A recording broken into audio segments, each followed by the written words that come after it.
down here recording Get off the steady talking street. shit. I'm about to put my hands on the... You were asked to go, so go. Turn the camera. So this is one of those topics that's very controversial and touchy to talk about. So it's almost like when Norfolk Southern does a function where they benefit kids. So you don't want to really say anything about it because you know it's just PR. But also you don't want to be seen as uncaring, or, I mean, you really can't say anything about it because you'll get attacked because they're experts at what they do with PR. Well, this is one of those cases where it's very difficult for a resident to comment about what happened at the vent and burn because we know that our firemen risked their lives, and they risked their lives to save this town. Something happened in the days following, though, where everything was pretty much under control, and it appears, according to Oxy Vinyl, that everything was under control. The tank pressure in the vinyl chloride tank, the one they were really worried about, was very low. The temperature was on a downward trend. It was at its lowest point in a while. It was 122 degrees when they blew it up. So I'm not talking about, I'm not shunning our fire department.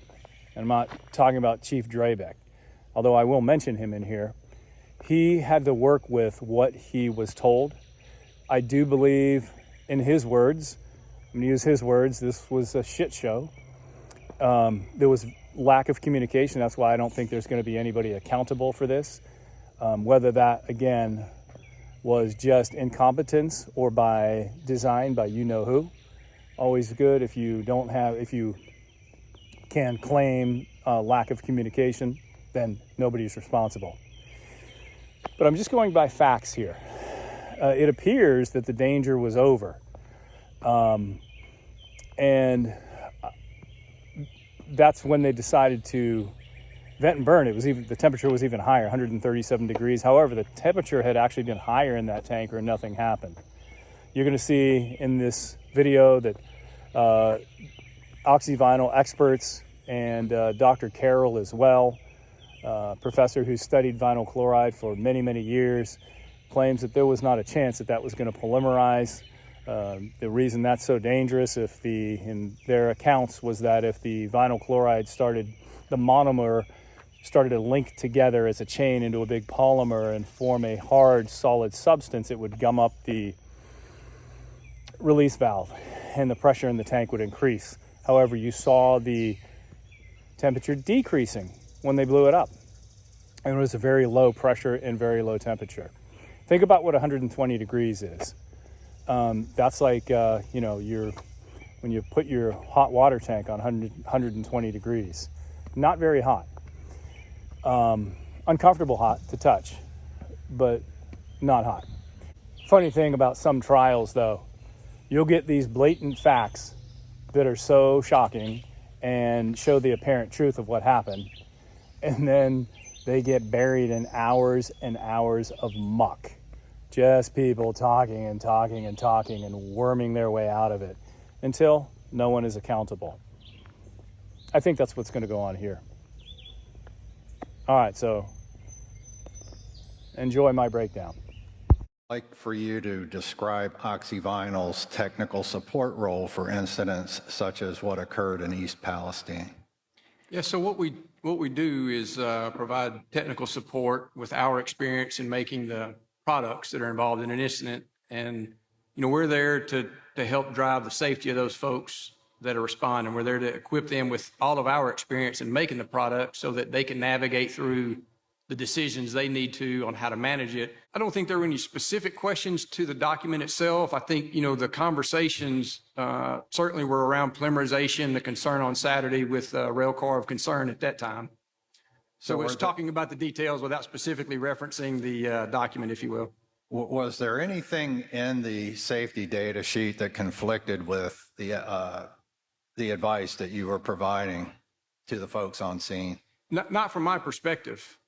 Not for this incident with this scenario. I mean, that's the technical expertise. We had over 250 years of vinyl and PVC manufacturing experience on the phone, and so we're just trying to pull all of that knowledge to help the individuals that are on the ground. All right, well, please tell us some more about your communications with Norfolk Southern and its contractors. Who was your main point of contact there, and what sort of technical assistance did you provide to them? So Saturday and Sunday, we had conference calls, and so there was a special situations team, as I mentioned, that we formed in Dallas, and we had several folks calling in that weren't in the room, in the special situations room, but we had phone calls on Saturday, and we had a conference call Sunday morning, and then Mr. Smith arrived Sunday afternoon with a couple other folks to really just be a resource on the ground to help support them in whatever way that he could. And so what did you or your Oxy Vinyls team understand, given the information provided by the organizations on scene? What did you understand about what was happening with the tank cars? Yes, so through at least the two calls, what we understood is what was well described by Mr. McCarty earlier. There was a lot of concern about one of the rail cars in the pool fire that had gone off. I believe my recall was 30 seconds every 2 minutes for 8 or 10 hours through the evening. So it had really been working in that pool fire. And then all of the relief devices went off, and it went off again for 60 or 70 minutes. And I think he had mentioned they were getting materials together to do a hot tap.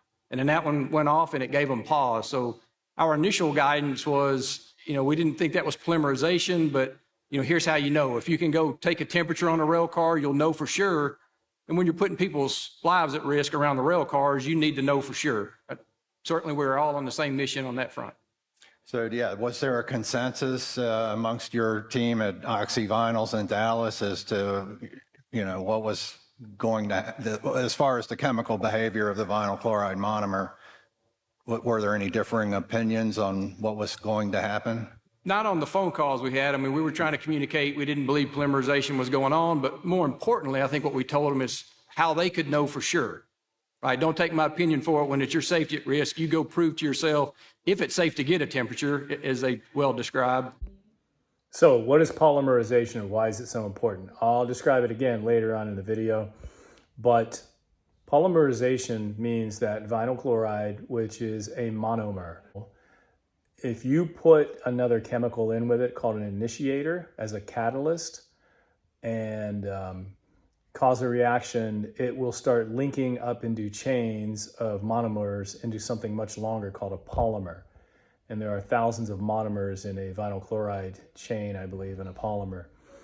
The reason that's important is if the vinyl chloride starts turning from a monomer into a polymer, it then can be transformed into polyvinyl chloride, PVC, and it'll start to harden. And it would gum up or muck up the valves, the release valves, and then the tankers could not release their pressure because they'd be all gummed up. Pressure may rise and it could blow. That was their theory. Oxy Vinyl said that wasn't going to happen. There was no danger of that happening. You would know for sure because these reactions are extremely exothermic. And if you're talking about rupturing a rail car, you're talking about being at 320 degrees. And you can take that temperature anywhere on the rail car skin and know you got a problem. So it's a long way to go, and it will be very obvious if you have that reaction going on. So the temperature trend that we had on the screen earlier, what does that tell you about about polymerization? As we can see from their graph, the decision to vent and burn, or do the chemical bomb as I describe it, the decision was made at approximately 137 degrees. By the time they finally did the vent and burn, the temperature had decreased significantly to approximately 122 degrees. So my understanding is that for that rail car on the west end, our view when it was described, that rail car was leaning against a PVC car that had heat, smoldering fires going on. And I think I read in Chief Drabick's notes that, maybe around midnight when they had that fire erupt near it, the temperature had dropped, the fire erupted kind of near it, it heated up to 139, they put the fire out, and it immediately dropped to, back to 129. So that trend of 12 degrees, over 22 hours of monitoring, that also corresponds with a 20 PSI drop in pressure in the car. It's conclusive to all of us that polymerization was not going on in that car, and the location where they were taking the temperature on the skin is valid enough to draw that conclusion. So more temperature dropping, no polymerization. Is that what you told Norfolk Southern and its contractors?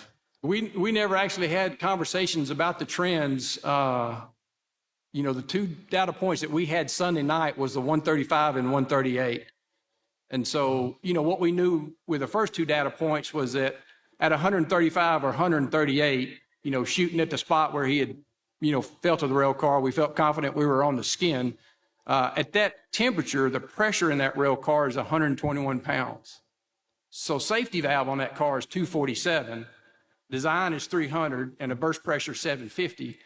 Point being, it's got a long, long ways to go from 135 degrees to present any threat of overpressurization, which was certainly a concern for everybody on the scene.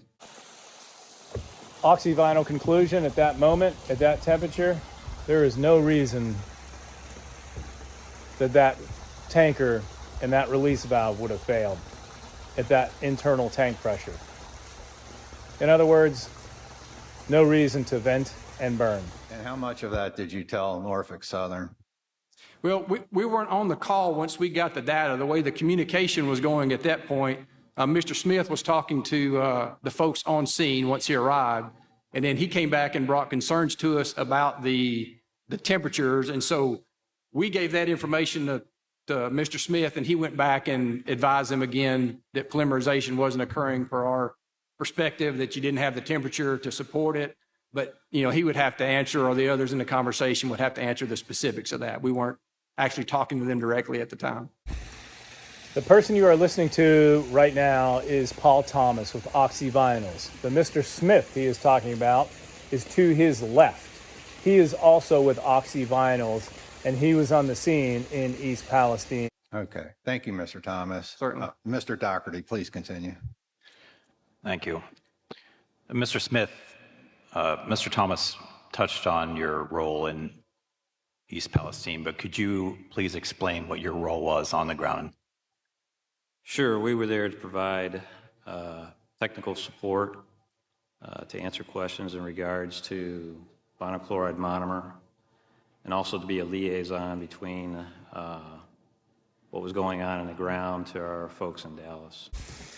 So just to make sure you're following this, Mr. Smith is on the ground in East Palestine, and he is the go-between between what is going on and Unified Command and the other people on the scene, and he is talking to his company and the experts in vinyl chloride. He's talking to his company, Oxy Vinyl, and he's relaying messages back and forth and communicating between the two. And could you describe in your words what communications did you have with Norfolk Southern, SPSI, and SRS about the behavior of vinyl chloride monomer in tank cars, specifically with polymerization? So primarily that conversation occurred Sunday evening after a call with our Dallas folks, when we had communicated, we had talked about, was there polymerization in that? And so Sunday evening, the communication was, we saw nothing that would cause us to believe that polymerization was occurring. There wasn't any type of temperature rise that you would anticipate seeing with polymerization. Thank you.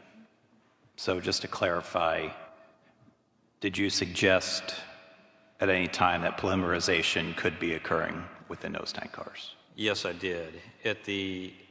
So there were two meetings I had with SPSI, and there was a meeting. If I kind of give you a quick timeline, we arrived on the scene roughly around at SPSI's trailer shortly after 2 o'clock.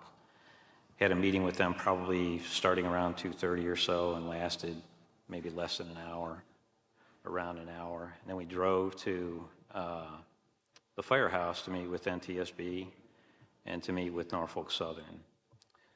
So there was concerns that were raised in our meeting with SPSI about polymerization, about that one particular car that was at 135 degrees Fahrenheit. There was concerns about that one, as well as concerns about polymerization that were raised to us from SPSI about the tank car that had vented for 70 minutes. And so when we got to the firehouse and talked with NTSB and Norfolk Southern, at some point during that conversation, my partner received a text indicating that the temperature had gone up 3 degrees on that westernmost car. And at that point, I made the comment that it could be polymerization occurring.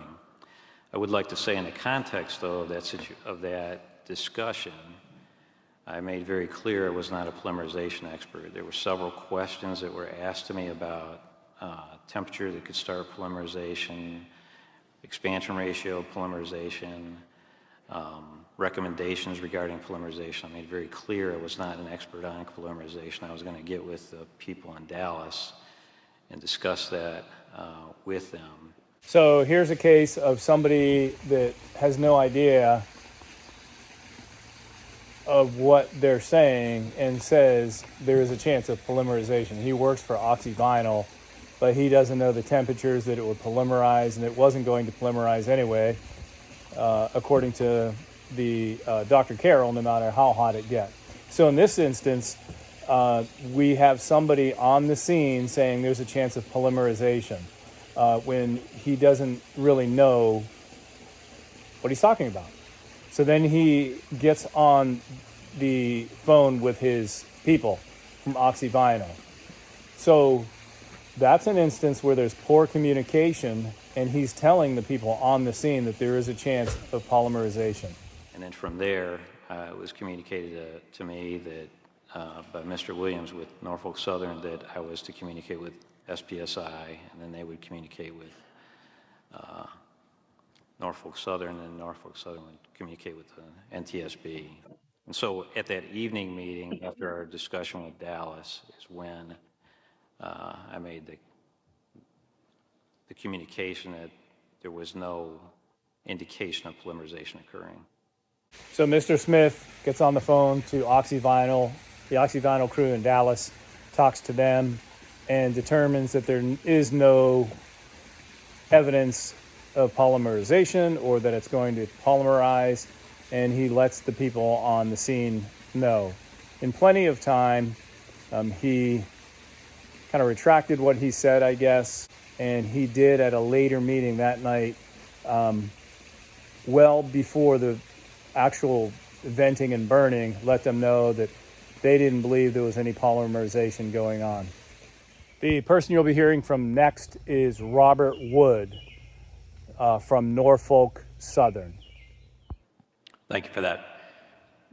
So, Mr. Wood, with that, in your earlier interview with us, you told us that you had received differing opinions from Oxy Vinyls, whereas some said they did not believe vinyl chloride would polymerize, while others said that it would. And could you elaborate on which opinion you acted upon and why? What I will say, I was not party to all conversations between Oxy and Norfolk Southern and our contractors. That was the basic message that was relayed to me through those meetings at shift change, that they had gotten some conflicting information, whether it be from the SDS or from actual communications. I can't speak to the exact wording because I was not party to those conversations. And this is why there's never going to be any ramifications for anybody, because this is just a shit show. Either incompetent communications or lack of communications by design, if you know what I mean. So, Mr. Wood, could you tell us, I guess, how you came to the understanding as you announced on February 5th that there was a critical temperature of 185 degrees Fahrenheit, at which point there would be a runaway polymerization reaction that could lead to a catastrophic rupture of the tank cars? The reference to the 185 degrees were some conversations that I had with Drew McCarty. Robert Wood here is talking about Drew McCarty from Specialized Services, Inc., a hazmat guy. Keep in mind that he is saying hey, if it gets anywhere 180, and I'm not sure where they came up with that temperature, because you hear the professor, Dr. Carroll, talking about doesn't matter what temperature it gets at, the vinyl chloride is not going to polymerize. So, but anyway, if he says it gets near 180, get your people out of there. But remember, the decision to vent and burn was made at approximately 137 degrees. When they hit the detonator, it was about 122 degrees, the tanker. It was on a downward trend. It was cooling off. After listening to this, it's my opinion, there was absolutely no need to blow that tanker and all the five tankers. According to Oxy Vinyl experts, at that temperature, the tank pressure was very low and there was no chance of polymerization. And they don't say it, but I say it. If that's the case, there was no need to blow that tanker. I believe, as I understand it, that as temperature rises, if it ever got to a certain point, that curve of reaction to temperature goes up sharply, and that if the temperature ever got anywhere approaching towards 185, that they wouldn't put any personnel around those cars for that fear. Thank you. Back to Mr. Smith. How did the plan to conduct the vent and burn action come up, and when? You're asking me how did I learn about the vent and burn? Is that what you're Correct. asking? Okay. So I learned about it first at the first meeting with SPSI, which probably started around 2:30 or so, sometime in between 2 and 2:30. During that meeting, there was discussion regarding vent and burning. Okay. And was there ever any disagreement that was expressed to you over the technical advice you provided?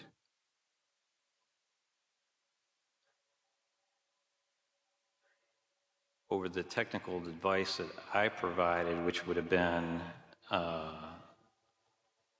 really that evening, I don't know if there was necessarily a disagreement.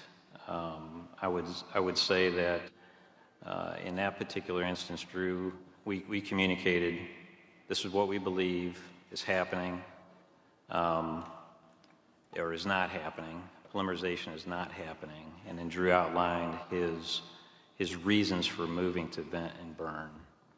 All right, thank you for that. And I'd like to turn the questioning over to Mr. Stansel. Okay, Dr. Carroll, it's been a long day so far, but we haven't gotten to you yet. Please describe polymerization of vinyl chloride monomer and tell us about the conditions under which stabilized vinyl chloride will polymerize. The polymerization reaction is a reaction that forms a long chain of plastic, if you will. It goes from being links, individual links are vinyl chloride, and the polymerization reaction creates a chain. On the average, that chain is about 1,500 links long. The conditions under which vinyl chloride polymerizes is in the presence of what's known as a free radical initiator.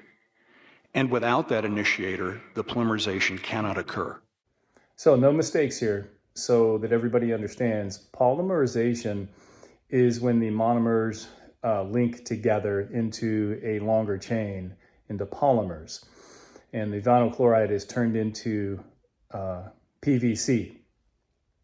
So that is polymerization. The reason that Norfolk is saying they were concerned about it is because as it turns into PVC, it would have gummed up the release valves, creating greater pressure in the tanker and causing the tanker to potentially blow.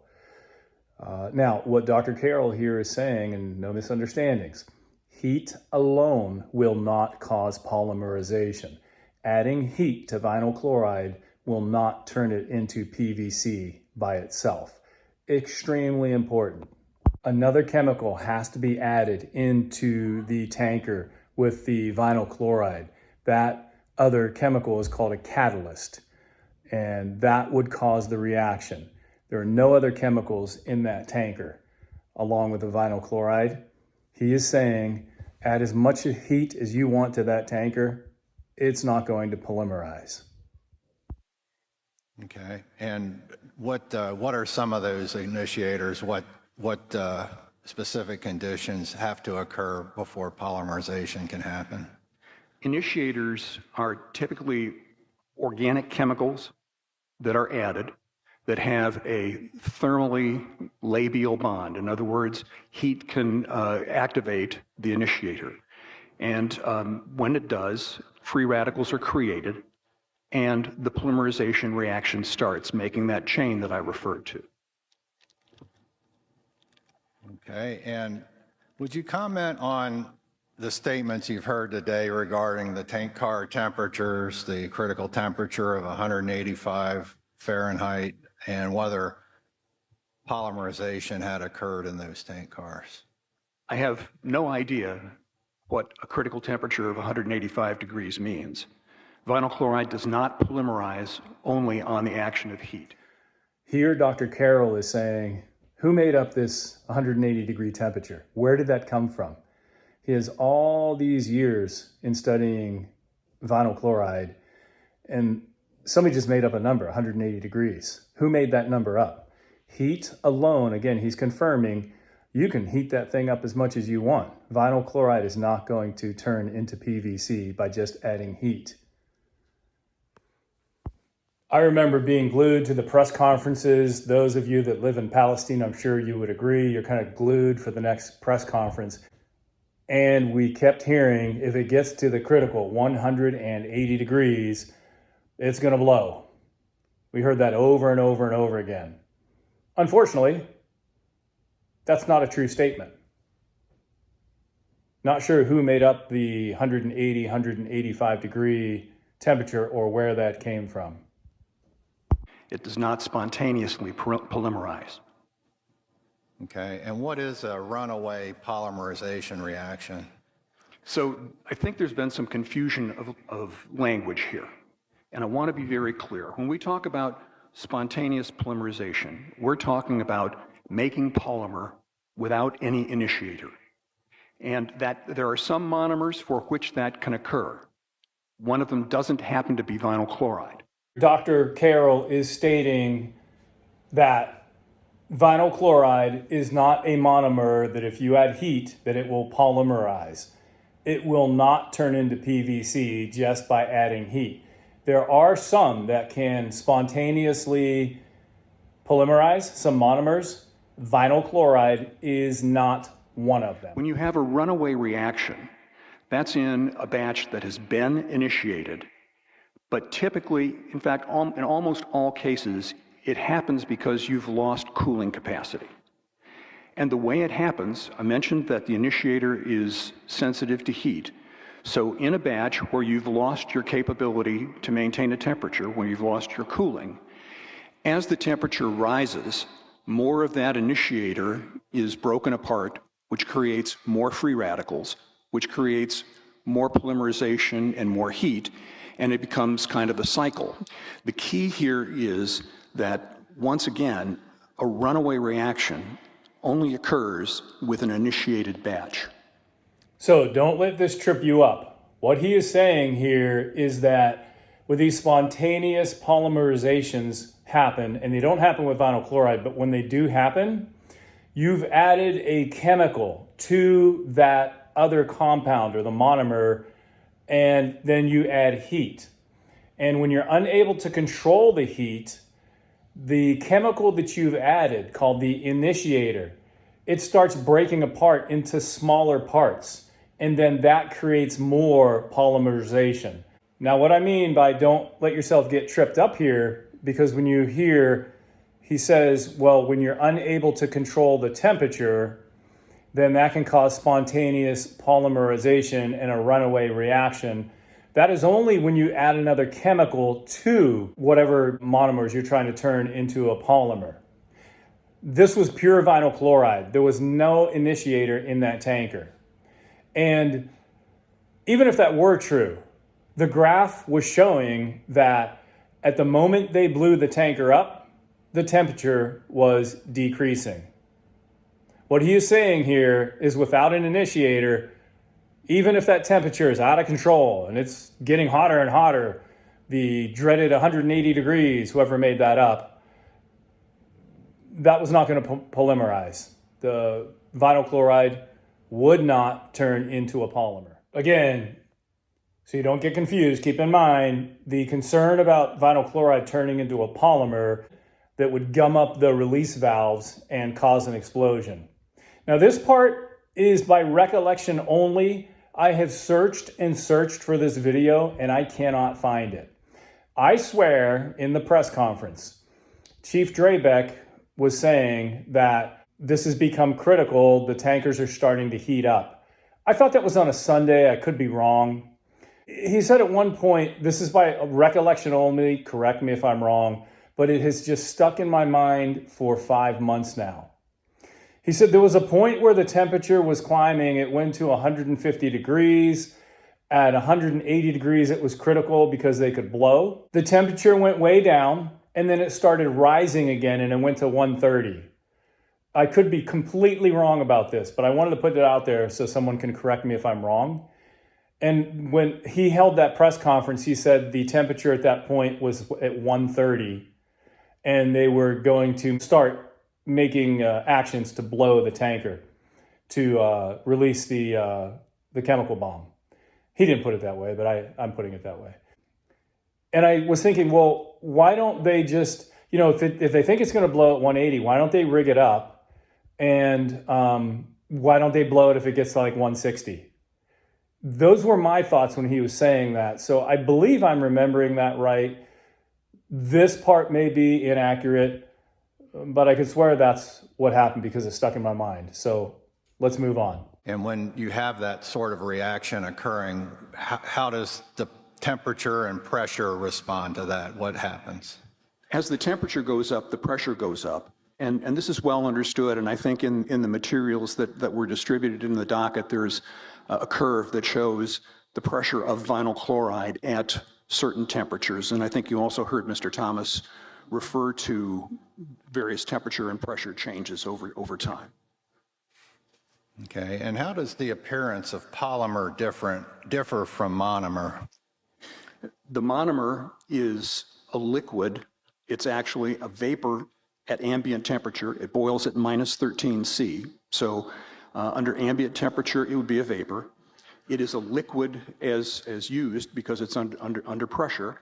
And the polymer is a white, grainy solid that would look a little bit like salt or sugar. Okay, and do they both have the same flammability? No, the polymer is less flammable than the monomer. So for example, and some of you may have this experience as well, the PVC pipe itself will not sustain combustion. You could put a torch to it and the flame goes out. Obviously, and you can check this from the specs of the material, vinyl chloride has a flammable limit. There's both an upper and lower flammable liquid for vinyl chloride, limit for vinyl chloride. Okay. And how do the hazard warnings in the Oxy Vinyls safety data sheet compare to other scientific literature and guidance contained or provided by organizations such as the Chlorine Institute, the National Institutes of Health, or the Emergency Response Guidebook? One of the things that I look for as a scientist is I would like to go back and see the original references on which guidance was based. I have to say I was unfamiliar with the term explosive polymerization because that made no sense to me in the years of experience that I've had with vinyl chloride. I did manage to track the language down, and for that language, it goes back to something called Bretherick's Handbook of Sensitive Chemicals. It cited two articles published in the early 1970s that because of their age can no longer be obtained electronically. But what the language in that, in Bretherick says, vinyl chloride tends to self-polymerize explosively if peroxidation occurs. And we haven't talked much about peroxidation in this, but it's the reason why low oxygen in the presence of vinyl chloride is a stabilizer. The reaction that it prevents is a very slow reaction between vinyl chloride and oxygen. Oxygen cannot initiate high polymer. You cannot, with a trace of oxygen in that rail car, polymerize it to a solid. However, if you have excessive oxygen in the presence of vinyl chloride for a long time, you can make a short polymer that is a copolymer of vinyl chloride and oxygen. And that material, if you make enough of it and if you isolate it, is shock sensitive. So what you want to do is to limit that possibility by limiting the amount of oxygen in the presence of vinyl chloride. So what Dr. Carroll is talking about here is peroxidation, or saturating the vinyl chloride with oxygen or any other chemical that you want some type of reaction with, or whatever your intent is. You're just putting an excessive amount of oxygen or saturating that other chemical with it. He states that with the even trace amounts of oxygen, that it is not going to polymerize. They're shipping pure vinyl chloride. Any gas under pressure that's escaping out of a release valve is not going to allow other gases entering that release valve, since the tanker is under pressure. If there was a hole in that tanker, vinyl chloride would be spewing out very powerfully, and no oxygen is going to be entering that tanker. Okay. Can you describe any discrepancy between your knowledge of the chemistry of vinyl chloride monomer and the statements that are listed in the safety data sheet? I don't know that I'm capable of judging the safety data sheet. I didn't assemble it, and I didn't participate in it. And what's more, I'm not an expert on the hazard communication standard. So in that sense, I don't know what exigencies the people who were putting the safety data sheets together are under, or what requirements they have. There may be good reasons for warning about the things that they've warned about. What I can tell you about, though, is my knowledge of the polymerization chemistry and the chemistry of vinyl chloride. And what I can tell you is that you cannot make PVC without an initiator. I love this guy. He's really smart. He states facts alone. He doesn't overstep his bounds. They're asking him to comment on the safety data sheet, and he does not really do that. He says that's not his wheelhouse. All he's saying is that he knows vinyl chloride. He's stating facts, and that vinyl chloride was in no danger of polymerizing. Well, how chemically reactive is vinyl chloride monomer with aluminum and other catalytic metals? This is another facet that I really wanted to try to run down what the origin of this advice was to understand it. And I believe I did so in two cases. One is in the Encyclopedia of Chemical Technology, and otherwise I also found original references referring to this.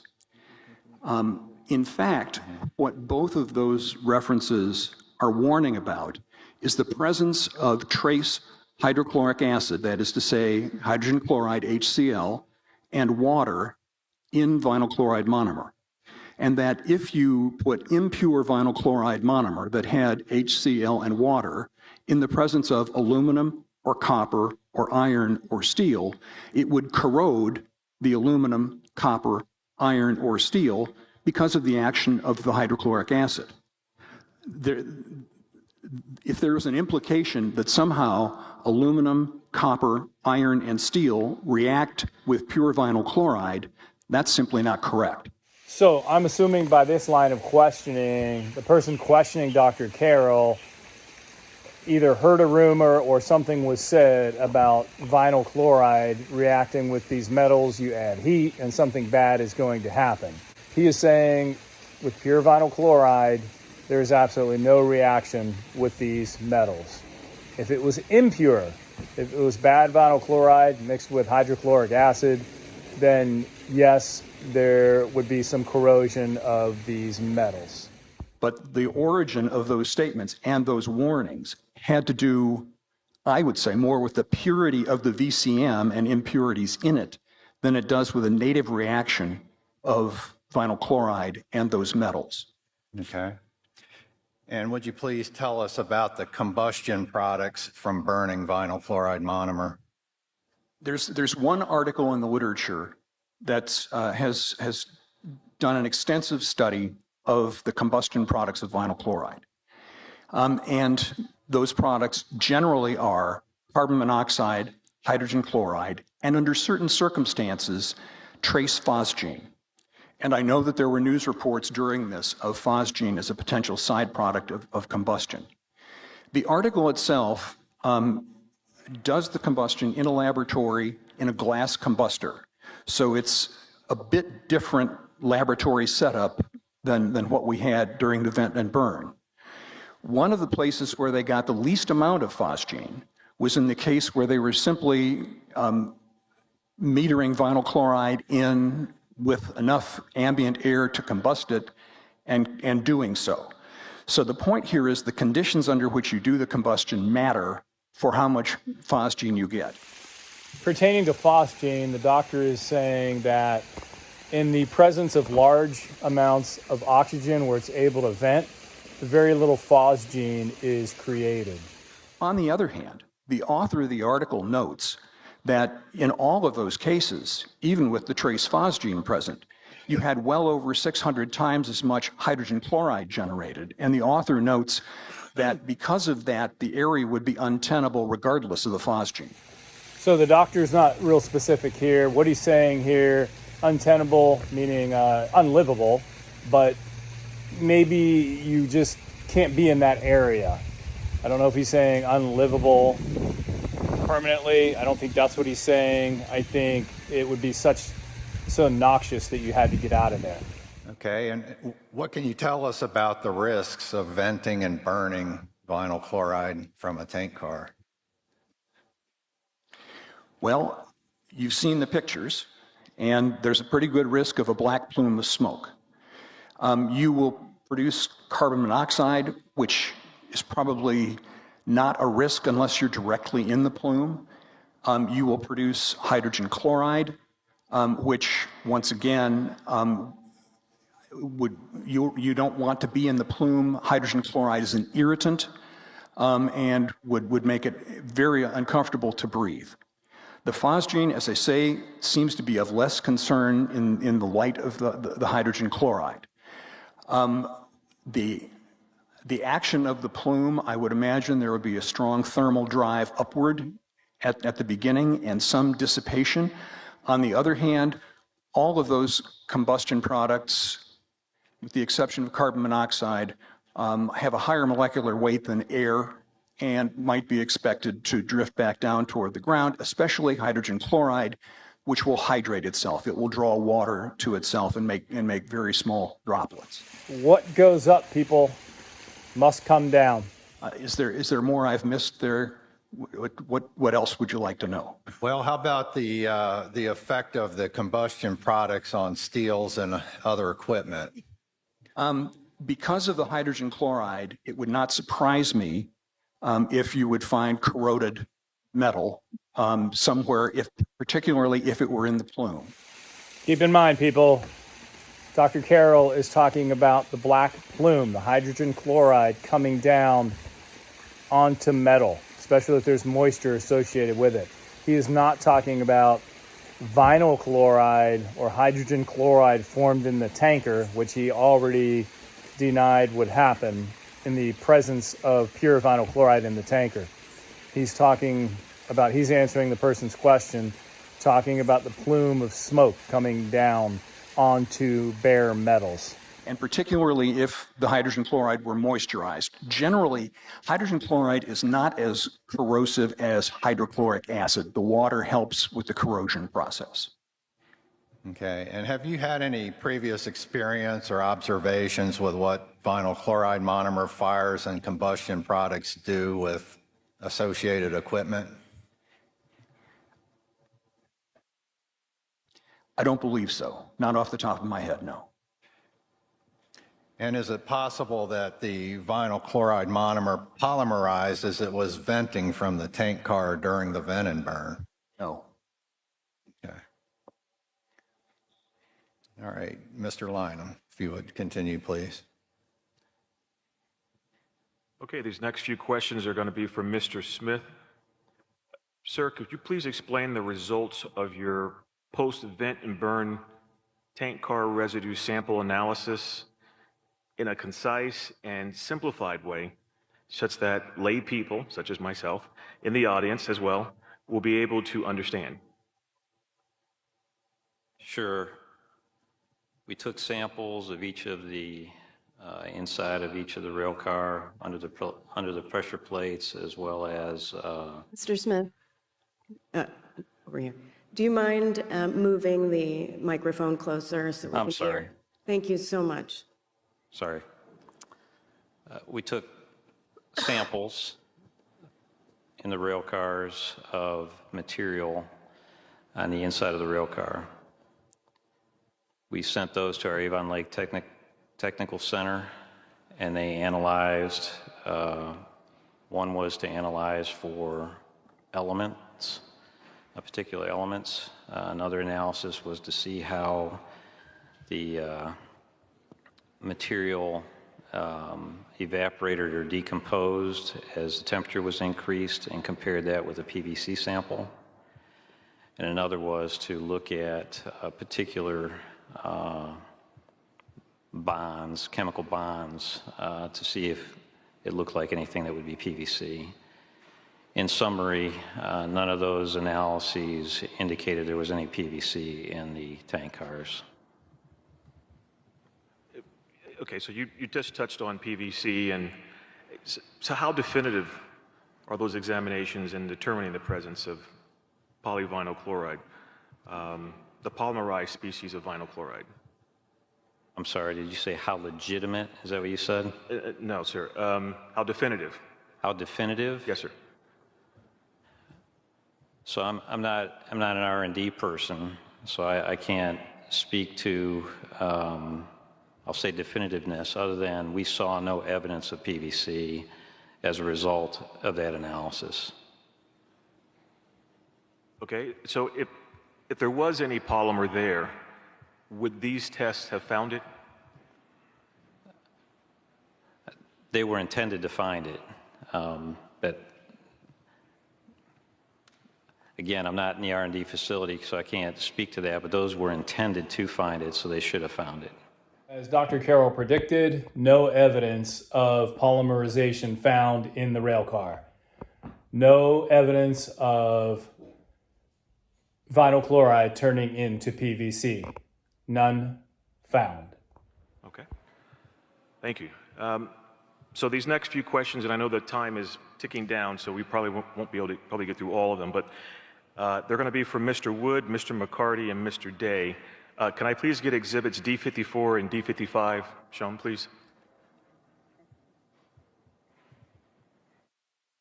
Okay, so each of you have told NTSB investigators that you observed polymer coming out of the tank during the vent and burn. I'll start with Mr. Wood. Can you tell us what evidence you observed that the vinyl chloride had in fact polymerized?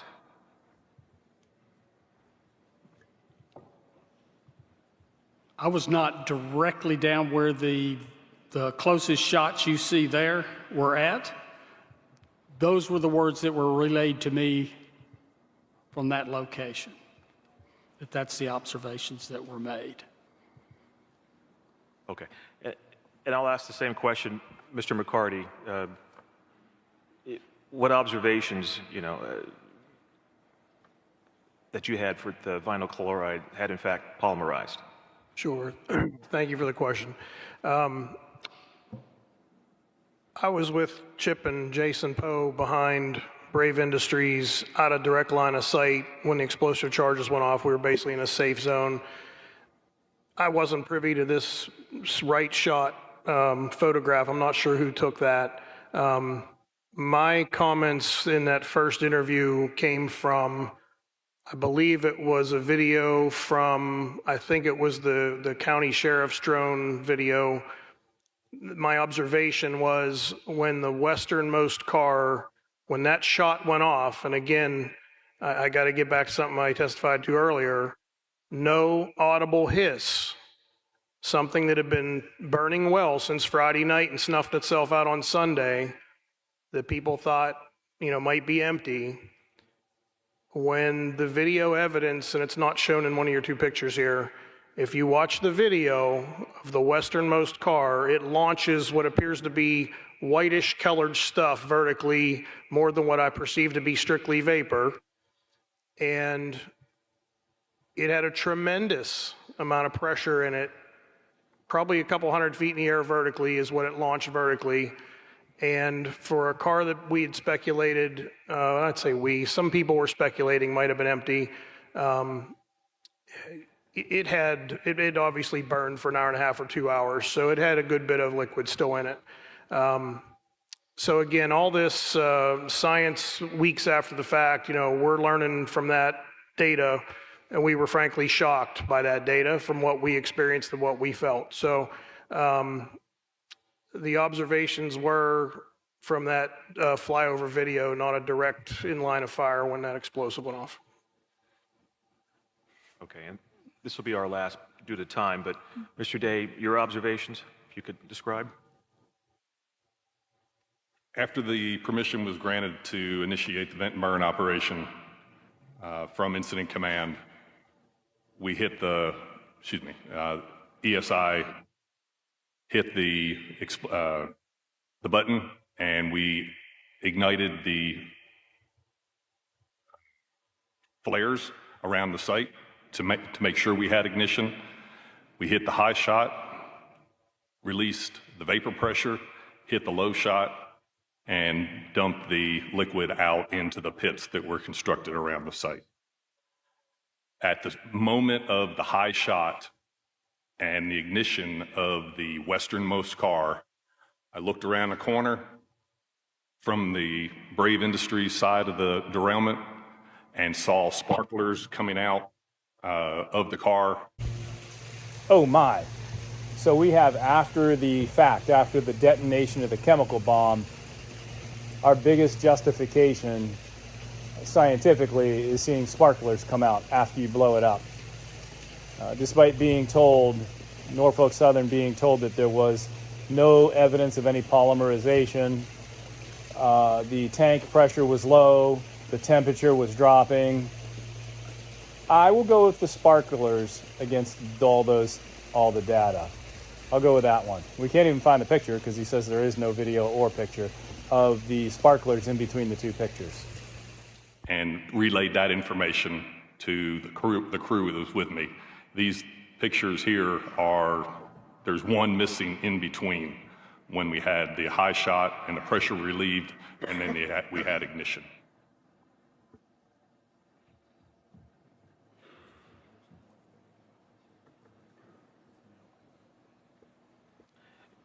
What picture and videos are you referring to? Because I don't think we have that. There's no picture. I just visually saw sparklers coming out. So if there was a picture, it would be in between those two. Gotcha. Thank you. Chair Hominy, the tech panel does have additional questions, but I understand we're out of time at the moment. So, bumbling shit show or perfect crime? I say a combination of both. It's the perfect crime made to look like a bumbling shit show and laying the blame on other people. I support our fire department, and I do support Chief Drabeck. He never expected something like this and can only act upon the information he was given. Norfolk Southern was told the temperature was lowering, there was no evidence of polymerization, and the pressure in the tank was low. I don't believe there was a need to blow it.